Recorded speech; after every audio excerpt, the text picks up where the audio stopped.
Exam tonic कदम part 26 में मैं MS Akhtar आप सभी का स्वागत करता हूं। डियर स्टूडेंट्स, आज का हमारा टॉपिक है a pinch of snuff written by Manohar Malgonkar. A pinch of snuff, एक चुटकी नस्वार, या हम लोग बोल सकते हैं एक चुटकी खैनी। इस चैप्टर को मनोहर मालगोनकर ने लिखा है। This chapter is full of comedies. तो ये चैप्टर आपका कॉमेडी से भरा हुआ है। जैसा कि आप लोग जानते हैं, मैं अपने प्रत्येक वीडियोस में 10 पावरफुल ऑब्जेक्टिव्स देता हूं और मैं हमेशा कोशिश करता हूं कि एक चैप्टर से 2 या 3 वीडियोस में बनाऊं। तो चलिए, आज का हमारा पहला ऑब्जेक्टिव है a pinch of snuff is a dash. A pinch of snuff एक डैश है। क्या है? पोम है, नॉवेल है, कॉमेडी है, स्पीच है। तो जैसा कि अभी हमने आपको बताया कि अ पिंच ऑफ सनफ एक कॉमेडी है, और जब आप चैप्टर को रीड करेंगे तो आई थिंक बहुत ही ज़्यादा आप कॉमेडी है इसमें। ऐसा हो सकता है कि हंस हंस कर आपका पेट फूल जाए। दैट्स वाई याद रखेंगे a pinch of snuff is a comedy. आपका आंसर सी होगा। चलिए चलते हैं नेक्स्ट क्वेश्चन की ओर। हमारा दूसरा क्वेश्चन है मनोहर Malgonkar was born on dash. Manohar Malgonkar का जन्म कब हुआ? डियर स्टूडेंट्स, याद रखेंगे मनोहर मालगोनकर वॉज बोर्न ऑन 1913। 1913 ईस्वी में मनोहर मालगोनकर का जन्म हुआ था। चलिए चलते हैं अगले क्वेश्चन की ओर। Question number 3, Manohar Malgonkar was died on dash. तो in which year Manohar Malgonkar was died? Dear students, your answer is C. Manohar Malgonkar was died on 2010। Next question, Manohar Malgonkar was a dash. Manohar Malgonkar dash थे। डियर स्टूडेंट्स, मैं आप लोगों को बता दूं, मनोहर मालगोनकर एक नॉवलिस्ट भी थे, उपन्यासकार, साथ ही साथ शॉर्ट स्टोरी राइटर भी थे, लघु कथाकार। तो मनोहर मालगोनकर उपन्यासकार भी थे, लघु कथाकार भी थे, इसलिए आपका आंसर होगा C, A and B both. It means Manohar Malgonkar was a novelist and short story writer. Let's proceed next question. Dear students, अगला क्वेश्चन है a pinch of snuff has been taken from the book dash. A pinch of snuff has been taken, a pinch of snuff लिया गया है from the book dash. ये जो a pinch of snuff chapter है, इसको किस book से लिया गया है? देखिएगा कि जनरली ऐसा होता है, जो शॉर्ट स्टोरीज होता है, जो लघु कथा होता है, तो उसका एक प्रॉपर एक अलग किताब नहीं होता है। तो शॉर्ट स्टोरीज जो लघु कथा होता है, वो जो उसका एक कलेक्शन होता है। तो आखिर ये अ पिंच ऑफ सनफ को किस बुक से लिया गया? तो याद रखेंगे contemporary Indian short stories in English. तो contemporary Indian short stories in English, इस बुक से ही अ पिंच ऑफ सनफ को लिया गया है। चलिए चलते हैं हम लोग नेक्स्ट क्वेश्चन की ओर। डियर स्टूडेंट्स, अगला क्वेश्चन है dash is the main character of a pinch of snuff. A pinch of snuff जो चैप्टर है, जो कॉमेडी है, इस चैप्टर का मुख्य किरदार कौन है? मेन कैरेक्टर कौन है? तो याद रखेंगे नानू Kaka. Nanu Kaka is the main character of a pinch of snuff. जब आप चैप्टर को रीड करेंगे तो आप पाएंगे कि किस तरह से जब लेखक की माँ बोली मनोहर नानू काका आ रहे हैं, यह सुनकर वो पूरी तरह से अचंभित हो गया और उन्होंने अपने माँ को यह रिप्लाई दिया कि माँ, क्या हम उसे मैसेज नहीं भेज सकते? क्या हम उसे तार नहीं भेज सकते, खबर नहीं भेज सकते कि हम लोग दिल्ली छोड़ के जा रहे हैं या कुछ और? तो माँ बोली, नहीं बेटा, ऐसा नहीं कर सकते क्योंकि वो ट्रेन पर होगा। आखिर जबकि नानू काका जो है लेखक मनोहर मालगोनकर का मामा है।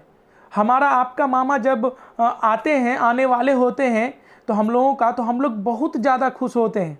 इवन पड़ोसी तक भी ये शेयर करते हैं कि मेरे मामा आ रहे हैं। लेकिन लेखक मनोहर मालगोनकर अपने मामा के आने से अचंभित क्यों हुआ? वो क्यों चाहा कि वो नहीं आए? वो ऐसा इसलिए सोचा क्योंकि नानू काका जब भी आते हैं, लेखक का मामा नानू काका जब भी आते हैं, वो लेखक के ज़िंदगी में मुसीबत का पहाड़ लेकर आता है।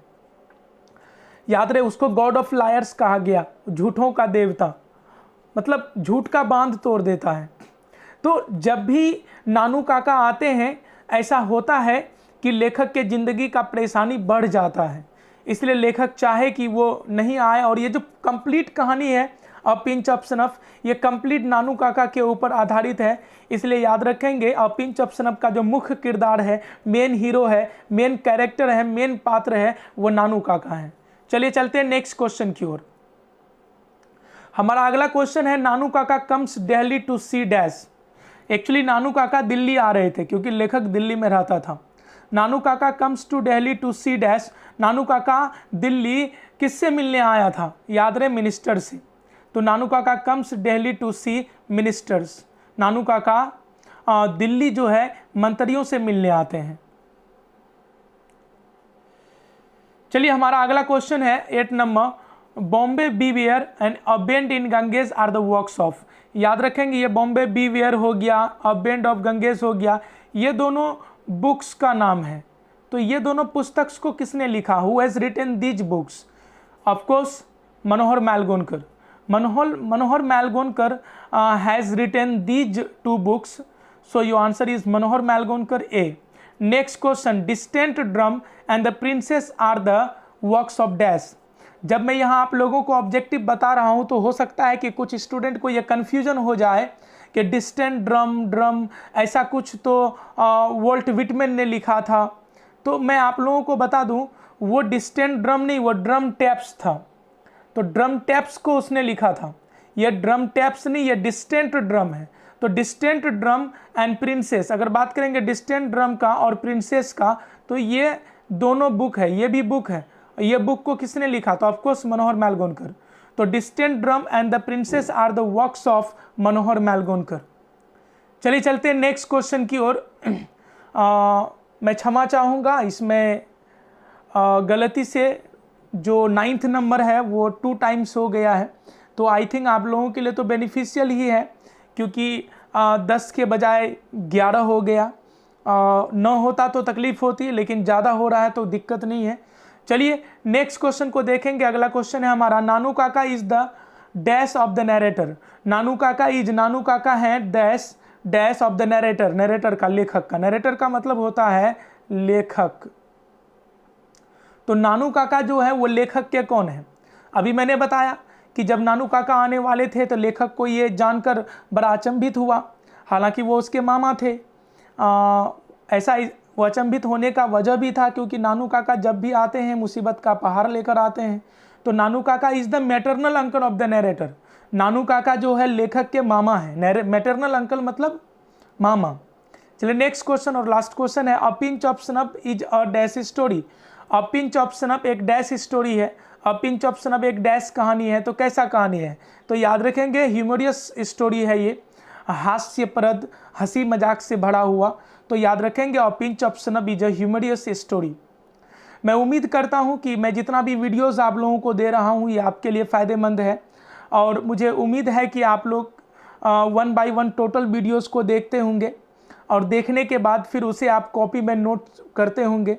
मैं आप लोगों को इस वीडियो के माध्यम से एक मैसेज देना चाहता हूं कि मेरा टोटल वीडियोस आप देखते रहिए, नंबर 1 से लेकर टोटल को क्लियर कीजिए, क्योंकि मैं यूट्यूब में जब लाइव आऊँगा तो आप लोगों का लाइव टेस्ट होगा इन्हीं वीडियोस से। और जब मैं क्वेश्चन पूछूंगा तो आप लोगों का रिप्लाई भी मुझे, आप लोगों का रिप्लाई से ही मुझे मतलब एहसास होगा या मैं जान पाऊंगा कि सच में आपने मेहनत किया या नहीं किया।